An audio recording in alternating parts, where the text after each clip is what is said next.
The multiple intelligence theory has emerged from a cognitive research by a famous Harvard psychologist called Howard Gardner. According to him, people possess different brains, hence, there is a difference in the way in which they perform, learn, understand, and remember things. He says that there are 8 different kinds of intelligences that people possess, which help them to process the information a lot faster. Now, there's a very interesting hack to remember all of these 8 kinds of intelligences. Firstly, think about your eyes. Your eyes stand for visual spatial intelligence. Your nose stands for naturalist intelligence. Your lips stand for verbal linguistic intelligence. Your ears stand for musical intelligence. Half of your brain stands for logical mathematical intelligence. The other half of your brain stands for intrapersonal intelligence.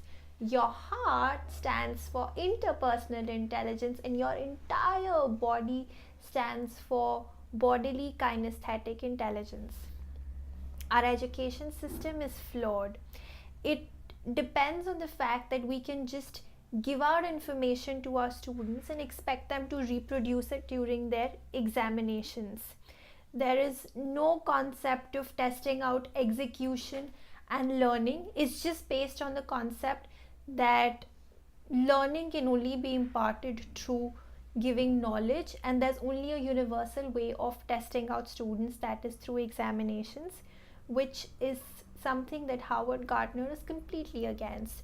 Now, in this video, we are going to be talking about how you can understand that what are these different kinds of theories, and also I'll tell you about how you can start applying these intelligences by yourselves when you're imparting the training. If you're not a trainer or an educator, you can always use these intelligence to understand yourself, that how is it that you will be able to learn better and a lot faster. So the first one would be visual spatial intelligence. These are the kind of people who are really good at visualizing things. They're good at reading charts, maps, pictorial representations, conceptualizing spaces. So, as for your ease of understanding, let's assume that we're talking about teaching them a Cinderella story. So for these people, they would understand best when you cut out, let's say, images of the Cinderella story and present it to them. You show them a movie of the Cinderella story. You draw out a family chart of different characters of the story. That'll help them understand faster. Next, for people with musical understanding, these are the people who are good at thinking and producing music, patterns, and sounds very efficiently. For such people, the Cinderella story can be presented as a musical. Then comes people who are good with verbal and linguistic intelligence. Now, these are the people who are really good at writing, reading, storytelling, memorizing information. They're really good at learning other languages. So for these people, you can just give them the story to read, or you can verbally narrate out the story to them.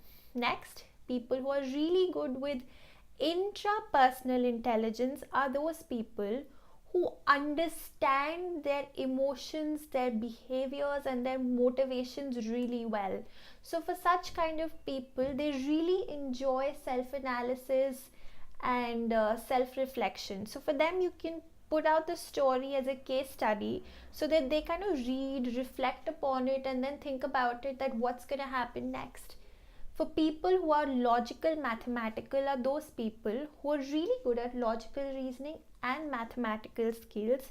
For them, they view everything and analyze even the relationships, patterns, and everything in a very, very logical fashion. So for these people, you can somehow think of a creative way of establishing logic between how the Cinderella story flows, or the logical relationship between different characters of the story. Then comes your interpersonal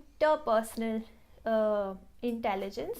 In interpersonal intelligence, these are the kind of people who are really good at managing relationships, handling conflicts. They're really good at empathizing, understanding other people, their emotions, putting themselves in places of other people.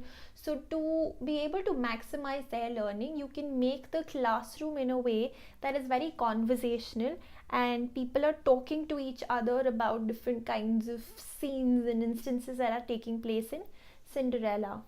Then comes your bodily kinesthetic people. For them, they're really good, adept at moving their body. They're good at performing arts. They're good dancers. They have dexterity. They have good hand-eye coordination. These people make good sports people. So for them, they usually learn more by doing than by seeing things. So for such kind of people, you can incorporate a lot of role plays in your lessons so that there's a lot of movement that's happening in the class. And finally, the eighth kind of intelligence, which was introduced much later, was naturalist intelligence. These are the kind of people who are really close to nature. They're able to differentiate between different species in the nature, plants, animals, clouds, all the different kinds of things. They make really good chefs. They're really interested in biology, zoology, botany. So for these people, what you can perhaps do is take them for a nature walk and tell them the story there, or relate a whole plant or the pumpkin, or different elements from the story, and highlight the whole nature elements to it. Now, unfortunately, there is no official test through which you can understand that what is the kind of intelligence that you're good at. So that is something that you can learn over a period of time through observing your own self and asking your friends and family. For those of you who are teaching this, you don't need to necessarily incorporate all 8 intelligences into one lesson. You can always use different permutations to be able to teach and use the intelligence as you deem fit. Our education system is really defunct and flawed. Learning will become the most effective, and you will be able to maximize your learning only and only when you become an active participant in the whole learning process. As per the multiple intelligences theory, people are really good learners and can practice different learning styles to be able to absorb the maximum information.